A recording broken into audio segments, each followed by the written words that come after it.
तो कौन सी साड़ी ली जाए? नीली, लाल, पीली। ओह साथियों, आप आ चुके हैं।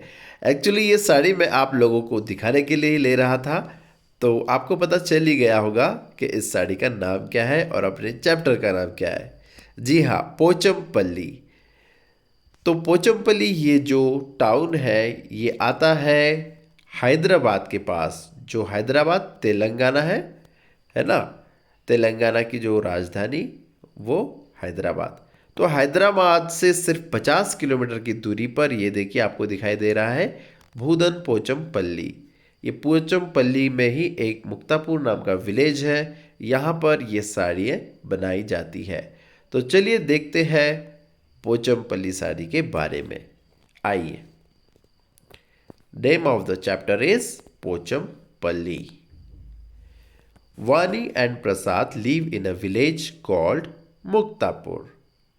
जैसा कि मैंने अभी आपको बताया, उसी मुक्तापुर की बात चलिए। वहां पर वानी और प्रसाद दोनों रहते थे। Their home is always filled with bundles of bright coloured threads. और उनका घर हमेशा जो है बंडल से भरा रहता, अलग अलग थ्रेड्स, धागों, अलग अलग धागों से उनका घर भरा रहता था। Their mother and father and everyone else in the family are weavers। क्योंकि उनके जो फैमिली में है, उनकी मदर, उनकी दादी, उनके फादर, हर कोई वीवर्स थे। वीवर्स मतलब क्या? बुनाई करने वाले, बुनकर। जैसे आपने देखा था वीविंग बर्ड, देखा था अ बिजी मंथ में। हाँ, क्योंकि वो बुन के अपना नेस्ट बनाता था। उसी तरह वानी और प्रसाद के घर में हर कोई क्या करता था? वीविंग का काम करता था, बुनने का काम करता था। The weaving that they do is very beautiful and special. और वो कोई मामूली सी बुनाई का काम नहीं करते थे। जो भी वो बुनते थे बहुत ही स्पेशल होता था और बहुत ही ब्यूटीफुल होता था। Muktapur village is in the Pochampally town mandal. तो वहाँ पर जो है टाउन को जो है मंडल कहा गया है, वो मुक्तापुर पोचमपल्ली टाउन में था ऑफ तेलंगाना, और तेलंगाना के आपके बुक्स में हो सकता है वहाँ पर आंध्र प्रदेश दिया हो। तो आपने बिल्कुल कंफ्यूज नहीं होना है, क्योंकि पहले वो आंध्र प्रदेश में ही था। बाद में जब स्टेट अलग हुई तो वो तेलंगाना अलग बना और आंध्र प्रदेश अलग बना। तो इसीलिए अब ये तेलंगाना में आता है। तो आपको जो है अपडेट कर लेना है खुद को। वो आंध्र प्रदेश में नहीं बताना है, उसको तेलंगाना में बताना है। Most of the families in this town are weavers. That is why the special cloth that they weave is called Pochampally. और इस टाउन में ज़्यादा से ज़्यादा फैमिलीज का काम वही था, बुनाई करना और नए नए जो है क्लॉथ बनाना। इसीलिए इस गांव को पोचमपल्ली कहा जाता है। The villagers have been doing this work for a long time. और उस गांव के लोग कई सालों से यही काम करते आ रहे हैं। वानी and Prasad parents learn weaving from their elders. और वानी और प्रसाद के जो फादर है ना, जो मम्मी पापा है, पेरेंट है, उन्होंने भी ये वीविंग का जो काम है किससे सीखा था? अपने एल्डर से, अपने मम्मी पापा से, अपने दादा से, अपने दादी से, है ना। तो आपने देखे होंगे अलग अलग ट्रेडिशनल जो है या आर्ट के फॉर्म आपने देखे होंगे, अलग अलग साड़ी। जैसे महाराष्ट्र में कौन सी साड़ी फेमस है? पैठनी, है ना, जो औरंगाबाद के अंदर है। जैसे आपने देखा होगा बनारसी साड़ी, और मधुबनी की पेंटिंग आपने देखी पिछले चैप्टर में। तो इसी तरह हैंडीक्राफ्ट्स के भी क्या है, अलग अलग आपने नमूने देखे होंगे, ट्रेडिशनल वगैरह। ठीक है। तो हर जगह की एक कुछ खास बात होती है। उसी तरह तेलंगाना में पोचमपल्ली की खास बात है कि वहाँ की साड़ी। ठीक है। अब हम देखते हैं आगे। यहाँ पर देखिए पिक्चर दे रखी है, किस तरह से प्रोसेस हो रहा है। देखिए कितने अलग अलग तरह की साड़ीज़ यहाँ पर दे रखी है। और ये देखिए जो है चरखा आपको दिखाई दे रहा है। इसमें क्या कर रही है ये दादी?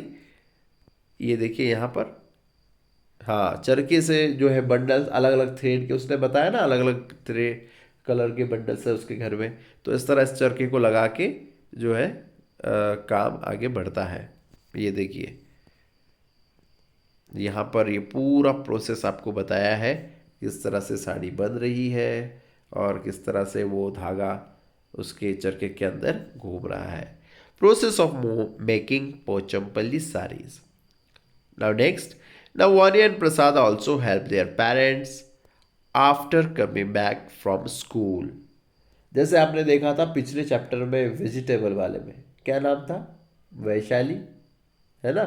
तो वैशाली की फैमिली में जो है वेजिटेबल सेलिंग का काम चलता था, तो वैशाली और छोटू भी वही काम करते थे, हेल्प करते थे। उसी तरह इनके घर में जी जो है वानी और प्रसाद, वो भी है विवेक के काम में उनके पेरेंट्स की मदद करते हैं। जब भी वो स्कूल से लौट आते थे इसी काम में लग जाते थे। This weaving requires hard work and many different things had to be done before actually weaving. तो वीविंग डायरेक्टली शुरू नहीं होता था, वो करने से पहले कई अलग अलग तरह के काम करने पड़ते थे, बहुत ही हार्ड वर्क करना पड़ता था, उसके बाद वीविंग का काम शुरू होता था। अब कैसे, चलो देखते हैं। From thread to cloth. आपने देखा होगा अपने जितने भी कपड़े हैं एक ना बारीक बारीक थ्रेड से बने हैं, धागे।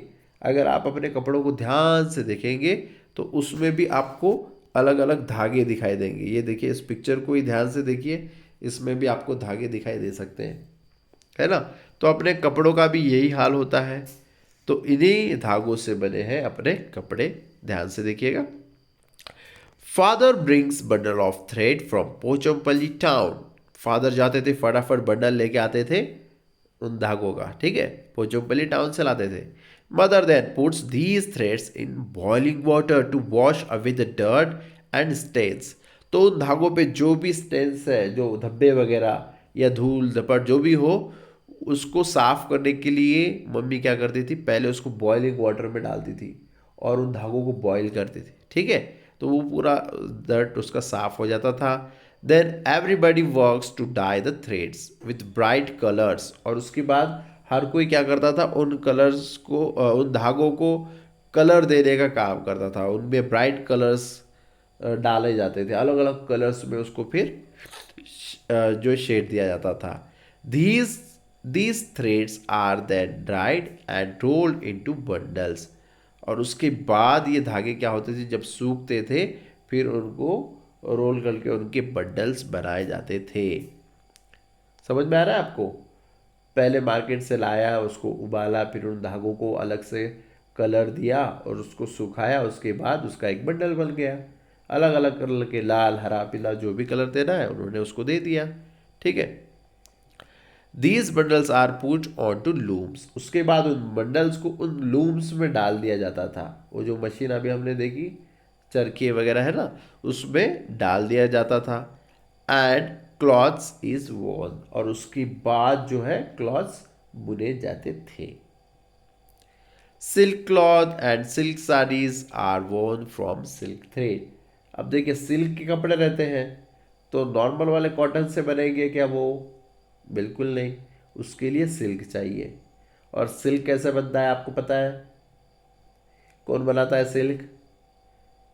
सिल्क वॉर्म, है ना? जो शहतूत के पेड़ पे सिल्क वॉर्म होते हैं, वो अपने आप को गोल गोल करते हैं, उसके बाद वो अंदर ही मर जाते हैं। फिर उनको उबाल कर वो धागा निकाला जाता है और फिर उनसे धागे बना के फिर धागों से कपड़े बनाए जाते हैं, ठीक है। तो सिल्क साड़ी बनानी है तो उसके लिए सिल्क चाहिए, कॉटन साड़ीज बनानी है तो कॉटन से काम चलेगा, ठीक है। और वो from silk thread, cotton thread is use to weave cotton saris. अभी मैंने आपको बताया। क्लॉथ, शीट्स एक्सेट्रा, अगर उनको कॉटन से बनाना है तो कॉटन से बनाएंगे, सिल्क से बनाना है तो सिल्क लेना पड़ेगा। The loom has many needles. और उस लूम को बहुत सारी सुई होती है, नीडल्स, वो बुनने का काम करता है ना एक साथ। The size and number of the needles changes according to the design. और अलग अलग डिज़ाइन के मुताबिक उसका क्या होता है, उसके नीडल्स फैलती है, सिकुड़ती है, उसके साइज चेंज होते हैं, ठीक है। और उसके बाद जो है बुनने के काम शुरू हो जाते हैं।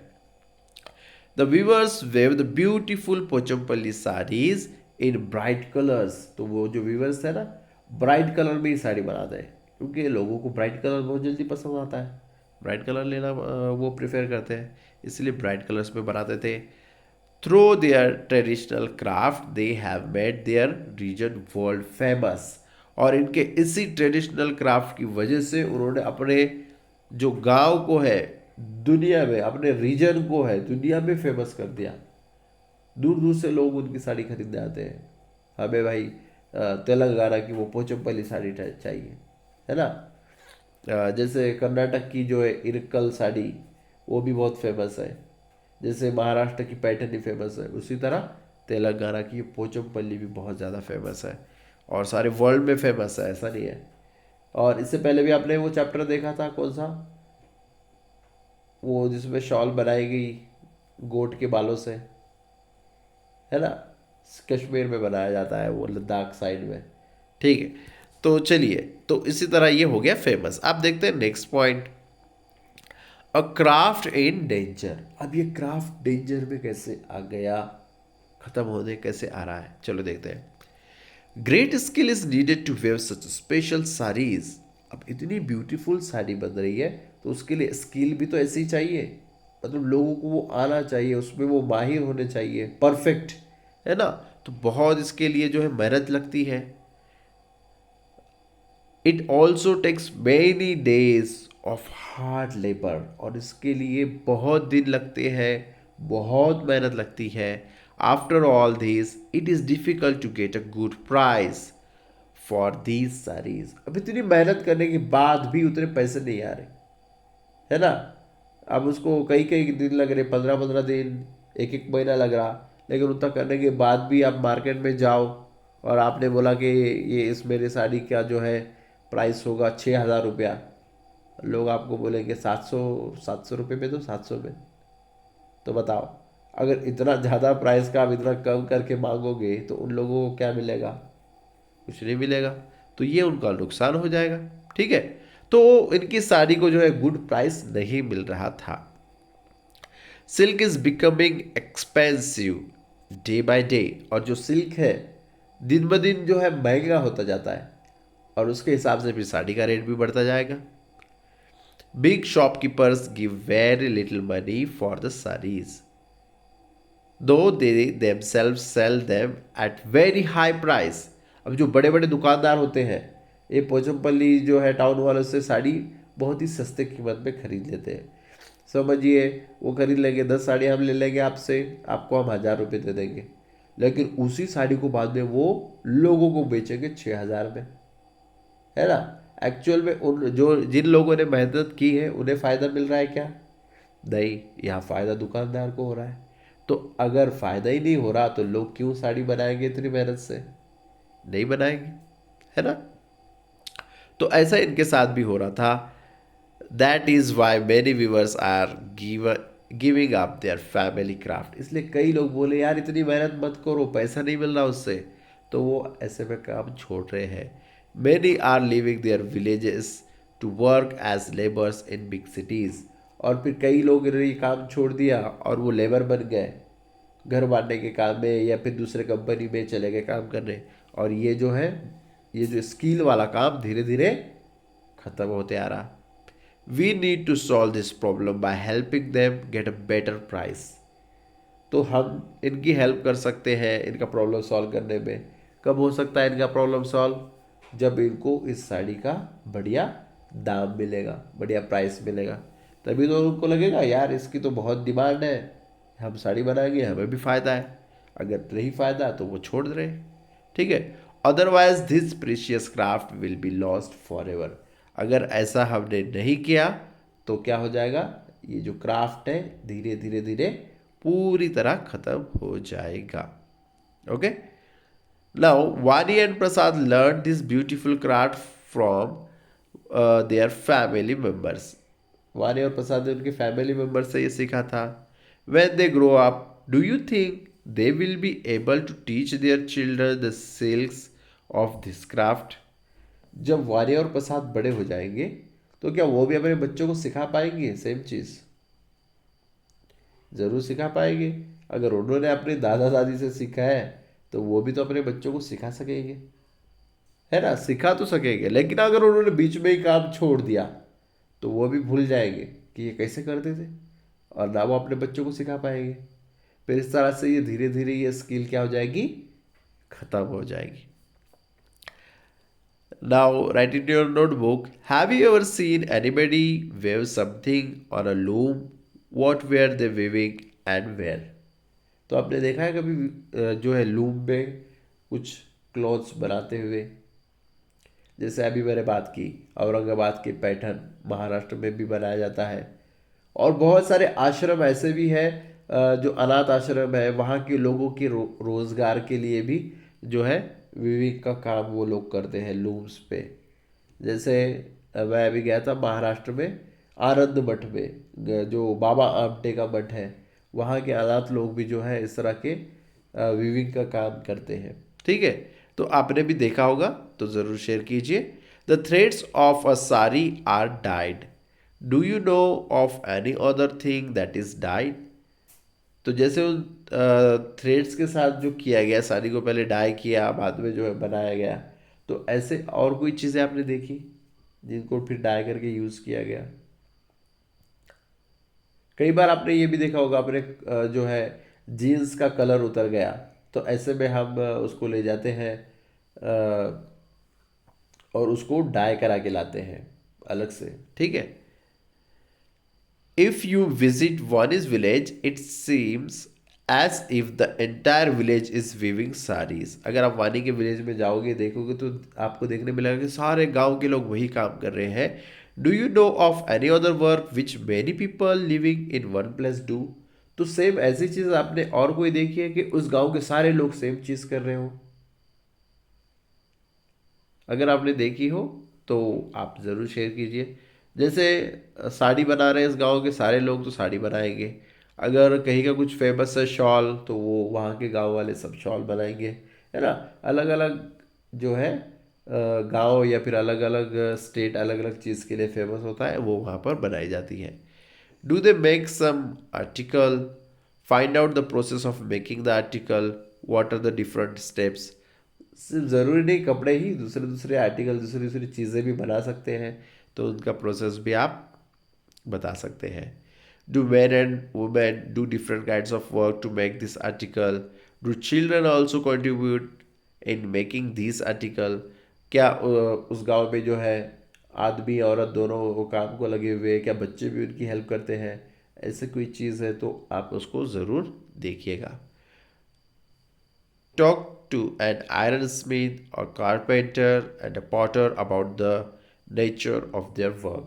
तो अभी आपके लिए ये काम है कि आप एक क्या करेंगे, लोहार से जाके बात करेंगे, उनसे पूछना है कि आपका काम कैसा है। लोहार जो लोहा पिघला के अलग अलग सामान बनाता है ना।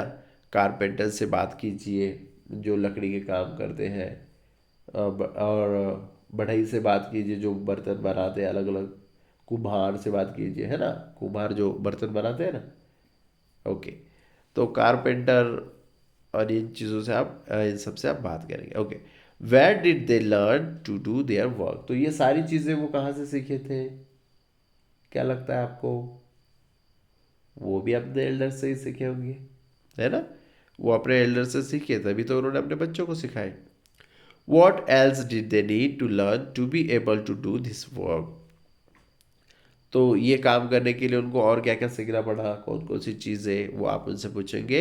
Have they taught this work to anybody in their family और टू एनीवन एल्स? क्या यही काम उन्होंने अपने बच्चों को या किसी और को सिखाया इस काम को आगे बढ़ाने के लिए? वो तो आपको उनसे बात करने के बाद ही पता चलेगा। The table below has a list of different kinds of work that people do. Do you know people who do such work? Right their names in the first column. तो देखिए यहाँ पर एक टेबल दे रखा है, उसमें बताया है कौन से लोग क्या काम करते हैं, तो इसका ये कॉलम है। In the next column right from where have they learn their work. First में दे रखा है काइंड ऑफ वर्क, जैसे क्लॉथ वीविंग का काम है। नेक्स्ट कॉलम में दे रखा है name of people you know who do this work, जैसे क्लॉथ वीविंग का काम है प्रसाद एंड वानीज पेरेंट्स कर रहे हैं, लिख दिया उधर। अब आगे लिखा है where did they learn this work from, ये काम उन्होंने किससे सीखा? तो उसका आंसर था फ्रॉम देयर एल्डर्स। अब देखिए कुकिंग, कुकिंग का काम, name of people you know who do this work, जैसे आपके घर में कुकिंग कौन करता है? आपके पापा करते हैं, ठीक है। तो पापा ने ये काम किससे सीखा, उनसे आप पूछना। हो सकता है मम्मी ने सिखाया हो उन्हें, या उनकी मम्मी ने सिखाया हो, या दादी ने सिखाया हो। ठीक है।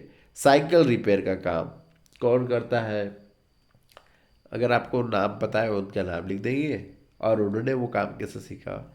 फ्लाइंग एरोप्लेन्स, अब एरोप्लेन वाला जो है उड़ाते हैं ना पायलट्स, तो क्या ये पायलट्स ने भी ये काम अपने एल्डर से सीखा होगा? नहीं सीखा होगा, इसके लिए अलग से ट्रेनिंग स्कूल जाना पड़ता है ना।